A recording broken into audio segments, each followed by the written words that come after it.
Hey everyone, Tom Swells here, Advanced Movement Therapist. Today I'm going to show you how to unlock your hip from a stiff joint. Now, we don't need much equipment for this. All we need is a thick loop band, and if you don't have a ladder or something to lock it onto, you can just do it onto a railing or something that doesn't move. So, if we're getting that sensation of that deep hip kind of pinchiness that's just, it's not working with stretching, it could be the hip joint, it could be the hip capsule.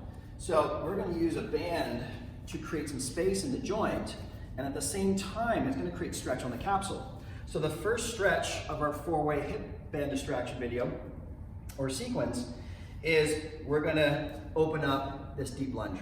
So the band is kind of coming out almost on a 30 to 45 degree angle, so kind of out to the back. I'm planting the foot and getting nice and tall in my spine here, and I'm prying that hip open. Now I don't want to roll that onto the ankle because then it's just going to encourage poor mechanics. I want to keep that foot on the ground and pivot that hip around the foot. So I'm going to do 15 to 20 reps, nice and slow to open that hip. This works really well for lunges and squats. The next mobilization in the sequence, we're going to do a little bit of flossing in through the fascial tissue as well as the nerves on the backside. So I'm keeping that same deep lunge position. I'm gonna press my hands hard into the floor, and I'm gonna press my foot. So I'm lifting up this hip, and we're still putting on that distraction on the hip, but now we're lengthening out some of the tissues on the backside. So I'm getting nice and tall here. Inhale, exhale, press, and move with your breathing.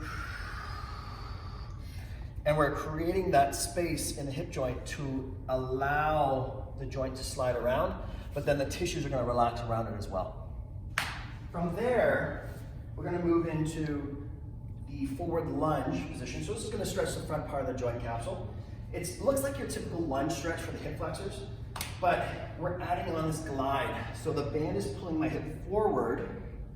I'm going to switch hips because you can't really see what I'm talking about. And I'm going to try not to trip over the band and pinch anything valuable. So I'm going to lock the glute in, hands on the thigh to activate the core, and I'm allowing the band to rock that front hip forward. So I'm going to get a hip flexor stretch right here, but at the same time, I'm opening up that hip capsule. So I'm only going to the point of stretch, come on off, and just move with your breathing, 15, 20 reps. And then lastly, we're going to go after kind of the inside joint capsule. So we're going to take an open half kneel position. I've got this 90 degrees, open half 90 degree position, and I'm going to lunge here. So now the band is pulling, stretching the inside joint capsule, also stretching the adductors, and I'm moving with my breathing. Okay? Take it to the point of stretch, don't go into pain, 15, 20 reps. If you're looking for simple exercises to fix your pain, head over to tomswells.com. Also look for a local advanced movement therapist in your area.